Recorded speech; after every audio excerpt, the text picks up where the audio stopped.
Do you get in trouble? Like, have you run into people that you've said bad things about? No, I hide out in Jersey. When the show's when the show is over, I go home.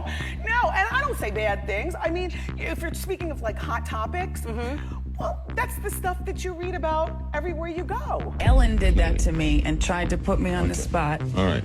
With some alcohol. Okay. 19 years on TV doesn't change your life. It exposes you for the person that you really are. Ellen may not have been as kind and generous as the public image she carefully portrayed.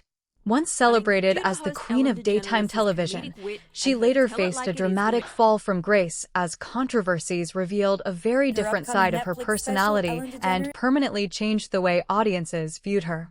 Let's talk about, so have you always been this outspoken? Have you always said exactly what's on your mind? Yeah. Since what age? Since forever. On June 10, 2013, Wendy Williams appeared on the Ellen DeGeneres show. During the interview, Ellen questioned Wendy about the tone of her own talk show, suggesting that she frequently made negative comments about celebrities. The exchange seemed to portray Wendy as someone who regularly criticized famous personalities. Rather than becoming defensive, Wendy laughed, remained composed, and kept the conversation light. However, after the interview, she admitted that she was not particularly pleased with how the interaction had unfolded. I'm not sure that all the guests are happy. I was a guest. I wasn't happy. Just saying, Norman. And people called me out on it before I was able to say anything about it. Like, oh my gosh, that was... Joelle, you know what I'm saying. You've been around the block. Back in 2008, more than a decade before the allegations against Ellen became public, one troubling interview had already begun raising serious concerns. People are saying that that you're pregnant. There's rumors. Don't discuss that. Even when Mariah politely tried to avoid the question, Ellen continued to push the topic instead of letting it go. You're pregnant! You're pregnant! Later in her pregnancy, Mariah sadly suffered a miscarriage. In subsequent interviews, she spoke about how painful that period had been and admitted that her experience on Ellen's show had left her feeling extremely uncomfortable.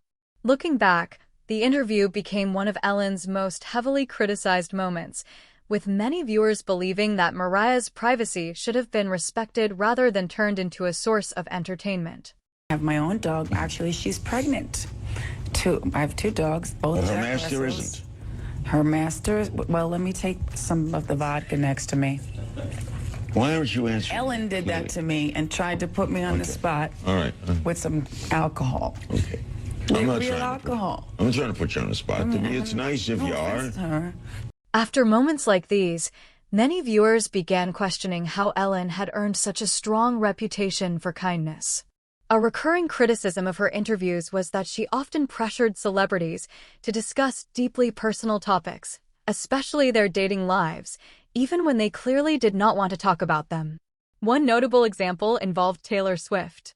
During an interview, Ellen repeatedly suggested that Taylor was dating Zac Efron. Even after Taylor denied the rumors, Ellen continued to push the subject, joking that Taylor was not being truthful and keeping the conversation focused on her personal life. Happy to see you. Every time you're here, you make me very happy. You were here with your boyfriend, Zac Efron, last time. How's he doing? We actually never dated. Yes, you did. It's like more than 12 million. So why don't you, will that be in your repertoire when you're touring? Will that song be on stage? I'll have to call Zac, Uh-huh. get the rights to it. Well, you probably talked to him earlier today. How's he doing? I don't know. I haven't talked to him in a while because we didn't date. Yes, you. Another interview with Taylor Swift also attracted renewed attention years later. Some viewers believed that Ellen's repeated questions about Taylor's dating life may have been influenced by an earlier appearance with Zac Efron, during which the two performed a humorous song that jokingly described The Ellen Show as weird and playfully teased Ellen herself. He always asks me who I'm dating every time I'm on the show, and I don't even know why. But it gets 5 million hits on you. For years, Ellen DeGeneres built her public image around kindness. At the end of every episode, she reminded viewers to be kind to one another, making it the defining message of her show. That image was challenged in 2020 when numerous former employees came forward with allegations describing a toxic workplace. They claimed that intimidation, bullying, and an unhealthy working environment existed behind the scenes. Around the same time, former Bachelor contestant Corinna Olympios recalled her experience on the show. She said she noticed that many staff members appeared unusually nervous and seemed afraid of making mistakes whenever Ellen was around. That is the real me. It is definitely a real side of me. But there are many other sides to me. What sides didn't we see? Well, I am an older sister. We saw the front side. Yeah, you did. Yeah. You did. When Corinna Olympios appeared on the Ellen DeGeneres show, some viewers felt that the conversation took an uncomfortable turn. Music. Ellen brought up Corinne's bold moments from The Bachelor and joked about them. I was invited? Why didn't I go? I don't know. One of the most talked about moments on the Ellen DeGeneres show occurred when Dakota Johnson appeared as a guest in 2019. Ellen jokingly claimed that she had not been invited to Dakota's birthday party, seemingly expecting an easy laugh. Instead, Dakota immediately corrected her on live television, replying, "Actually, no, that's not the truth. You were invited." The unexpected response caught both Ellen and the audience off guard. I think I do remember I was invited. Thank you. You're welcome. "I don't know." Ellen then acknowledged that she had been invited and explained that she did not attend because she had another commitment. The exchange quickly went viral, with many viewers praising Dakota for calmly standing her ground while criticizing Ellen for making an assumption that turned out to be incorrect. She'd come on the show and Ellen was kind of setting up a spot where it looked like they were going to say, "Oh, we've paid for all of your schooling or a semester or a year of tuition," because she was doing that thing where they're asking, "Oh, how much are your fees? And, how difficult is that for you?" And the woman says that, her tuition costs $50K a year. And Ellen starts to say, "My friends at Shutterfly are going to pay." And then she's cut off by one of her producers who was like, no. And so I talked to my friends at Shutterfly. They want to help pay for... And then he comes up and whispers in Ellen's ear, and Ellen even says, "Oh, well, this is a little awkward, but..." This is awkward, but so we're going to give you a computer. We have the computer. It's just super, super awkward. I have a computer, but okay, but it's a nice computer. You would think, one, it's just insane that they aired this because Ellen isn't a live show. Why would you do this? Why would you, one, not re-record? But I guess Ellen doesn't like speaking to regular people more than she has to, but it's just so bizarre. Even cut the segment. Why? Why would you air this? It makes you look terrible. Or the thing that I think anybody who was worth $450 million, what they would do is they would say, "Well, I've screwed up. I'm going to pay your tuition." Even if you're like, "Oh, I don't want to pay." But this was not the only moment that left viewers speechless. One segment, which was intended to be heartwarming, quickly became one of the show's most awkward viral moments. What began as a story about a struggling college student suddenly took an unexpected turn, leaving both the student and the audience visibly confused. It is, at least even say, "I'm going to pay for a semester," or "I'll pay $50K for a year," because literally $50K to Ellen is like $5 to us. I mean, it's literally $5. If you make $50K a year, it's $5.50, the equivalent. It's just insane to me that they'd air it, but even more insane that you wouldn't be like, "I'll pay it." That would have even been a viral story. Lots of people would have talked about that if it would have been like, "Oh, Ellen made a mistake but made up for it." But Ellen only seems to do any sort of charity, giving people things, if it is someone else paying for it. So obviously at the time this is all going on, People had become really turned off by celebrities. The world was an absolute mess in 2020. I mean, it's kind of still a mess, and on top of all of that, they are just celebrities that are doing nothing all day but enjoying their money. So obviously when all of this is going on, March, April, May 2020, people were going through a lot. The world was an absolute mess. And I mean, it kind of still is. But then there was lockdowns. People couldn't send their kids to school. People were losing their jobs. They couldn't pay rent. And the one thing that people had no patience for were the celebrities that were whining about having to stay inside of their mansion. As the conversation continued, however, the moment took an unexpected turn, leaving both the student and some members of the audience visibly confused. Rather than covering the student's tuition herself, Ellen encouraged the audience to contribute toward the cost.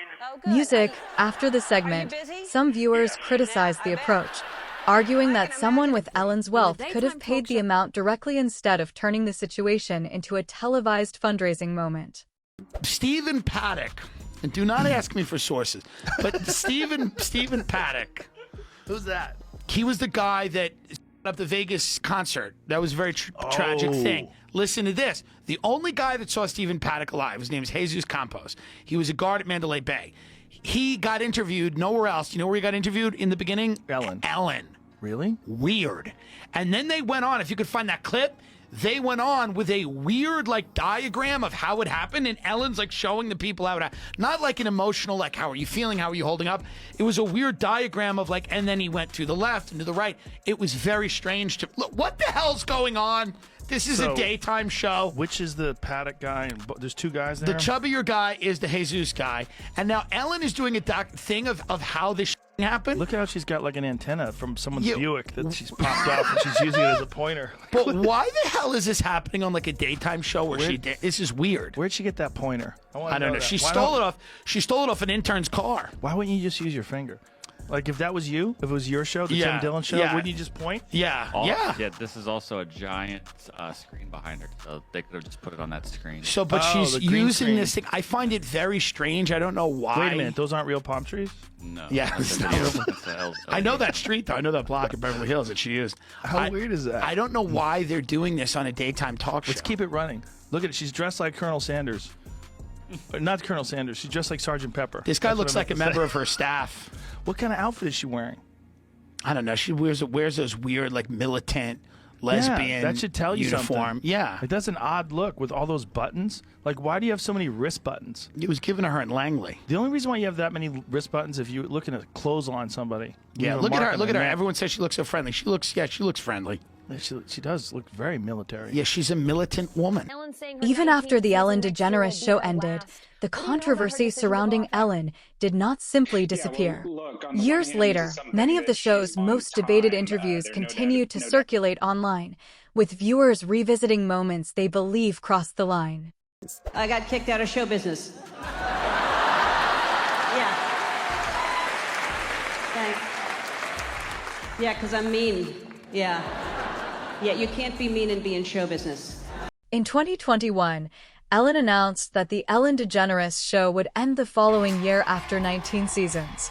Takes issue with how she's addressing allegations that there was a toxic work environment at her legendary talk show. The essence of the special really was totally a lie. Hedda Muscat says Ellen's special hits all the wrong notes. I felt Ellen was not taking responsibility at all. She was sugarcoating it. After the show ended, Ellen returned with a Netflix stand-up special in which she joked about being canceled and reflected on how quickly public opinion had changed. Rather than focusing directly on the allegations, much of the performance centered on her personal experience of facing public backlash. Some viewers took issue with the way she addressed allegations of a toxic work environment behind the scenes of her long-running talk show. Toxic, phony, hypocrite, liar. That's what she is. Hedda Muscat was with Ellen from the beginning in 2003 when the talk show was launched. We were told from the very beginning, don't talk to Ellen, don't do this, you can't go into her office. It was very nerve-wracking, very stressful. We all walked on eggshells all the time. Muscat says despite Ellen's Queen of Nice reputation, it became clear early on that it would not be a pleasant place to work. One incident with executive producer Ed Glavin left her shaken. We were in our production meetings, and she would watch Ed go off on people. Ellen would look at Ed, and she would laugh, because I was hoping she was going to say, Ed, you can't be yelling at crew this way. You can't be yelling at people this way. She laughed, and she said, every production needs their dog. Meaning Ed is her dog. Like her attack dog. Her attack dog, so therefore she doesn't need to do that. He took the role of being the attack dog, that she didn't have to now be the attack dog, so she didn't have to yell. So when Ellen says she's not aware of this environment, you don't think that rings true? It's a lie. Muscat won 2 daytime Emmys with the show. She was let go in 2004. As a host, she's amazing, as a host. But as a boss and someone who's behind the scenes running the show, she's a different person. She's not the person people see in front of the camera. Do you think anything will change? No, because she should have apologized 16 years ago. This environment, this toxic culture that she created in the office has been going on for 16 years. The discussion continued when former executive producer Hedda Muscat publicly shared her own criticism of Ellen's alleged behavior behind the scenes. Muscat described what she believed was a difficult working environment and claimed that Ellen could be harsh toward crew members off camera. Her comments added to the ongoing debate surrounding the show's workplace culture.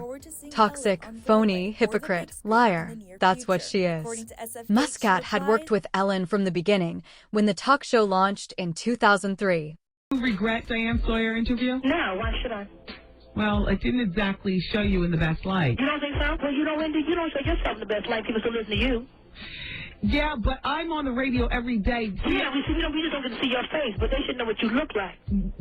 I understand that, Whitney. Perhaps one day I will have a TV show, but in terms of what I do, when I'm not shown in the best light, I guess one of the best things that I love about my career is that there's always tomorrow to come back. See, and I love about my career is that my music speaks for itself. Muscat said that despite Ellen's reputation as the Queen of Nice, it became clear early on that the show would not be a pleasant place to work. She also recalled an incident involving executive producer Ed Glavin that left her shaken. Keep browbeating that one situation, but I will say, Wendy, I would have loved to turn on your show and saw you be a little bit more compassionate and less accusatory and ridiculous. I couldn't. Why, girl? Because the gag is you wasn't there. Well,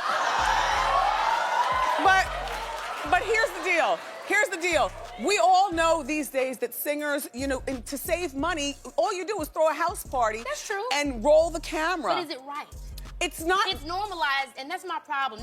Forget about what you're saying to me. The thing is we're then telling girls that it's okay for them to be in weird and awkward and, potentially environments. Right. And they should endure it and not say nothing about it. That's why I said something about it, because it's like, look, it happens to me. While many of Ellen's interviews left celebrities feeling uncomfortable and pressured, Wendy Williams' interviews often took a different approach.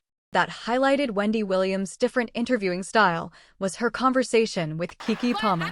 During the interview, Keke openly told Wendy that she wished she had been more compassionate and less accusatory when discussing Keke's allegations involving Trey Songz. Later in the same interview, Wendy brought up speculation surrounding Keke's personal life. Are you fluid? What do you mean by that? Do you like girls and boys? Just girls or just boys? Yeah, I like whoever loves me. I'm the kind of person. I'm the kind of person that, at the end of the day, love is defined by the individual, and what I feel today is not what I necessarily may feel 5 years from now, 4 years from now. Understood. It's all. I don't want to limit myself to one feeling or one idea of anything. These young people today, Millennial diva! You are something else. In 2024, public perception of Wendy shifted dramatically when her team announced that she had been diagnosed with primary progressive aphasia and frontotemporal dementia. In 2024, public perception of Wendy shifted dramatically when her team announced that she had been diagnosed with primary progressive aphasia and frontotemporal dementia. How does Wendy's diagnosis compare to Bruce Willis's? Well, they pretty much have essentially the same diagnosis, which means that they presented initially with problems with speech. My real name is Wendy Hunter. In 2017, Wendy famously fainted on her show. Could the dementia have played into that? I think we'll never know. She had other issues going on. I know she did. She had the thyroid problems. There is some literature that people with thyroid issues may be more likely to have frontotemporal dementia, and we definitely know Wendy Williams has history of thyroid problems that I think you can see in her eyes. She has what looks like thyroid eye disease to me. I haven't treated her, but I can observe certain. In 2017, Wendy famously fainted during a live episode of her show. In the years that followed, fans noticed changes in her speech, behavior, and memory. Kevin Hunter Jr. opens up about taking his mother to medical appointments and what he says medical professionals have linked her diagnosis to. From just taking her to appointments and things like that, I was able to really learn more about things going on with my mother internally. They basically said that because she was drinking so much, it was starting to affect her headspace and her brain. So I think they said it was alcohol-induced dementia.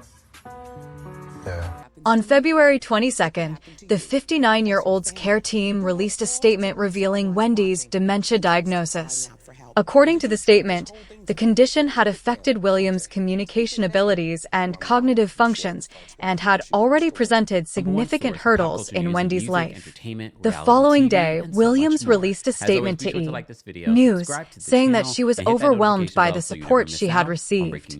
"I want to say I have immense gratitude for the love and kind words I have received after sharing my diagnosis of aphasia and frontotemporal dementia, or FTD," she said. "Let me say, wow. The messages shared with me have touched me, reminding me of the power of unity and the need for compassion. I hope that others with FTD may benefit from my story." She added, "I also want to thank the Association for Frontotemporal Degeneration for its kind words of support and extraordinary efforts to raise awareness of FTD." Wendy concluded her message by saying, "I continue to need personal space and peace to thrive. Please know that your positivity and encouragement are deeply appreciated." The statement was released ahead of Lifetime's two-part documentary, Where is Wendy Williams?, which was scheduled to air on February 24th and 25th. The series featured interviews with Wendy and her family and chronicled her journey to reclaim her life and legacy while facing health challenges and personal struggles. In one heartbreaking clip, Williams met with her longtime friend Black China, resulting in an emotional moment. I recently been changing my life since, we last spoke. You've always been honest with me and put me in my place. Yeah. You know what I mean? In the most motherly, kind way. That's why I love you so much. Because even when I was going through my darkest times, you never used that against me. You know what I mean? And that's how you know that the love is genuine and it's always going to be. One of the most heartbreaking moments in the documentary revealed just how far Wendy Williams' condition had progressed. You want to go to the Oscars? Oscars? Yeah. This weekend? What's Oscars?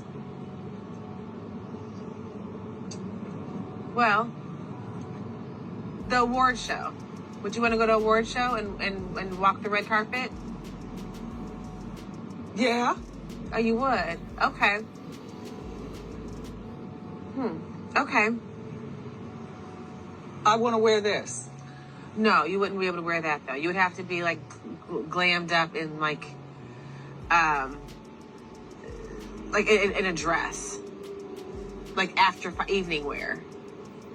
We would have to probably go shopping, because I don't think you packed anything like that. I don't know what you packed. No. No. Okay. That's it for today's video. Stay tuned, and until next time.